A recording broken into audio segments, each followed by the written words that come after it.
So, guys, we're back. We got a different topic to talk about today. Talking about the Godfather. Shout out to Wiley. Yes, And, Mr. Wiley himself. I uploaded a video about him yesterday, and he was talking about the music industry and how it makes a lot of money off young men killing each other. And I felt, well, what I initially thought was that's been going on for a hot minute anyway. Um, what has made him have that revelation of, right, we're killing each other and we need to stop? And I mean, I saw there's a few comments in there which were quite positive. Everyone was saying that he was speaking facts. I just thought, is it a little too late to be saying that? I tend to realize that some musicians tend to say these things when their careers are at a standstill, I believe.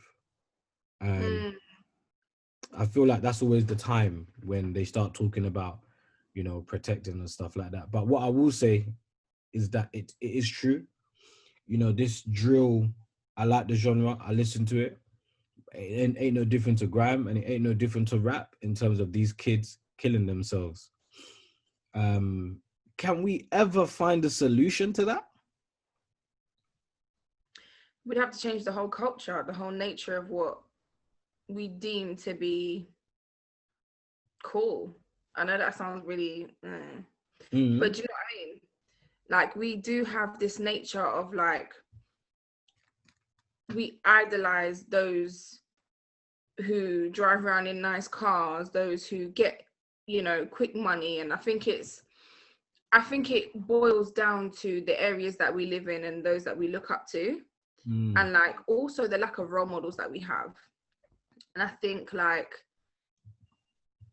in my day and age, when I was younger, growing up on estates and, like, seeing, the drug dealers and seeing the culture, and then, like, seeing the like almost like ladders of respect, who got the most respect, who was not to be messed with, who was, and it was always those who were related to the drug dealers, to the gangbangers. Do you know what I mean? It was like, okay, there's a pecking order.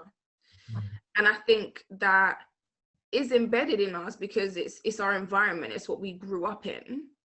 And so when you're listening to the music and you're listening, it's only a product of its environment. So can we change that? Can we change the narrative? Can we change our environment? That's the real question. Like, let's just say I wasn't born in anyway, where I was born, because I wasn't even born in London, but let's just say I wasn't raised in in Southeast London on estates and from one bad area to another bad area, seeing the same things. Let's say I was born and raised in, I don't know, Chelsea or somewhere in the countryside where I didn't necessarily see all of these things going on, or it wasn't as blatant, it wasn't as embedded in the area and the culture. Maybe I wouldn't have that same narrative or that idea of that pecking order, or listen to these songs and be able to relate to them in such a way. So can it be changed? Not by us. I don't think it can be changed by us, because it's an environmental thing. It's a deeper issue than just the music. It's because I don't believe that everyone out there who's writing these songs are lying. They're not lying. This is genuinely what people go through. Like, some of them, okay, maybe they're lying, but this is genuinely what they're going through. And so this is a deeper issue than just what they're rapping about. And I understand what Wiley's saying. Like, yeah, I get that, but actually we are a product of our environment. So let's fix that first. Let's fix the communities first. Let's, start to do some intervention work. Let's work with the younger young people and kind of like try to help them to understand what jobs they can get that can give them the same types of money that drug dealers get, that we don't necessarily have access to or even understand or know what that is. I think it's a lot deeper than just that. Also, on the flip side, like, I was watching something recently about like prisons and like how a lot of prisons they're private owned, they're privatized prisons. And there was like a prison in America that was owned by the same people who own a record label.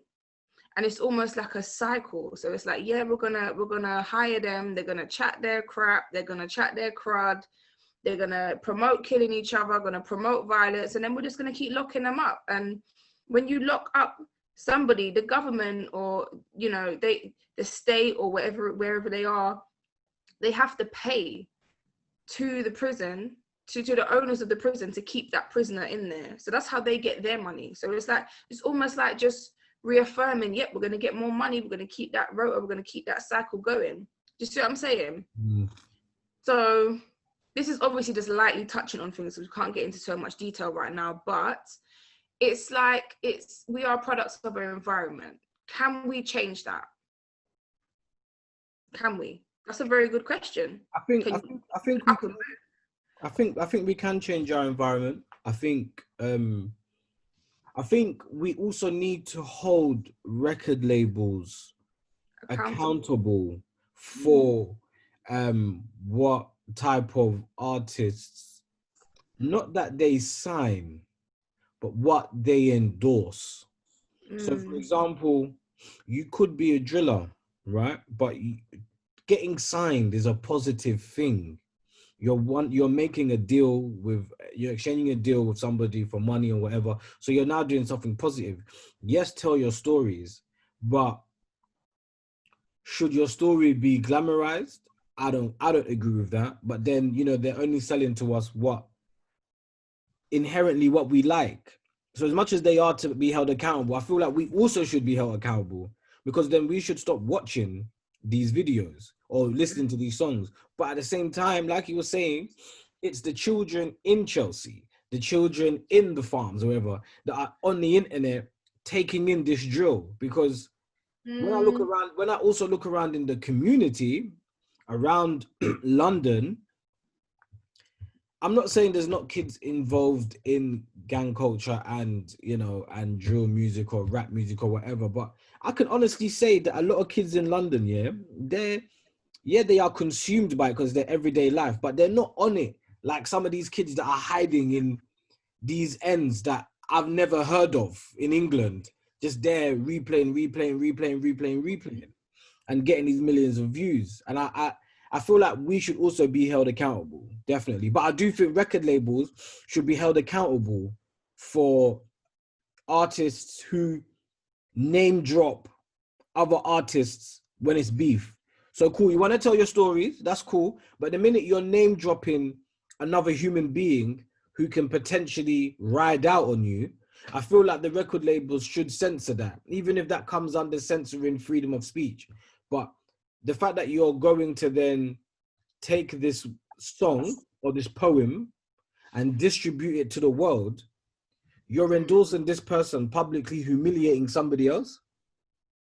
I'm not talking in clash format, because we spoke about clash format and I'm all for clashing, but I'm talking about in terms of a product of like a song where that's going to be ever forever, and you got my man dissing so many man on that track, or talking about drillings. I think before YouTube decides to take it down and stop the young guy from making money, I feel like there should be some kind of quality control at record label level. If you're independent and you're doing it, then cool. Nothing I can say, you're independent, freedom of speech. But these record labels are the same ones that will take this artist, allow him to chat his rubbish on a track, and then send him to prison. So you're not helping my man. So I think record labels should be held accountable, because, you know, all those companies that endorsed, you know, for example, like Tupac and Biggie's death, saying East versus West, all that publication, they're still alive. Wiley's right. Their men are still alive. Their families are still alive. But, Tupac, you know what I mean? Tupac and Biggie, they ain't here. Yeah, that's true. Guys, tell us what you think. Do you agree with us? Do you not? Do you think you should chat your thing and record labels shouldn't get involved? Let us know. Yeah. Leave your comment right there on the headline. I'm right here with this chick. Guys, like, comment, share. Oh, actually, did you want to add anything else onto that actually before I just start saying like, comment, share, and subscribe? Actually, Do you know what? I wasn't, but now that you've asked, I will. I was gonna say, I feel like Wiley's been through a lot. He's been through a lot lately. Like, he's been marginalized, he's been blacklisted, he's been dropped, he's been, he's been dragged quite a lot. And I almost feel sorry for him. Like, I do. I feel sorry for him. I feel like he's been through a lot, whereas there's been people who have said worse and got away with it. There's been people who have said worse about other communities and got away with it. It just so happens that he messed with a big proportion of his deal, without getting too technical, if you get what I mean. Yeah. And he upset some people, and I feel like now he's coming to this realization, like, almost touching on what you said, like, is it now that you've been dropped that now you're worried about these things, or have you always been worried about these things and now you're taking that stance? Soon as they done dropped you anyway, you're like, bun it, let's just expose for what it is. But yeah, I would say, Wiley, come chat to us, but Wiley's history, he don't like to really chat to people. So I hope not. I've been trying to get Wiley to come on the show, so I feel for him, man. I do. I feel for him, but at the same time, I feel like Wiley's got such a big presence. Like, we call him like, what, Godfather? Yeah, the Godfather. So come on, like, I feel like he can pick himself up. I feel like he could be independent. I feel like he could still release stuff and people would still listen. I feel like he's influential enough to make his own comeback if he wants to. But yeah. Let us know what you think, guys. Like, comment, share, subscribe. All that good stuff. all that good stuff. And yeah, that's it. Cool, guys. Let us know, man. Stay tuned. Next episode's coming out tomorrow. Every day we're here, 5 days a week. Weekends, chilling. And I said I wasn't going to do that. All right, everybody. Peace.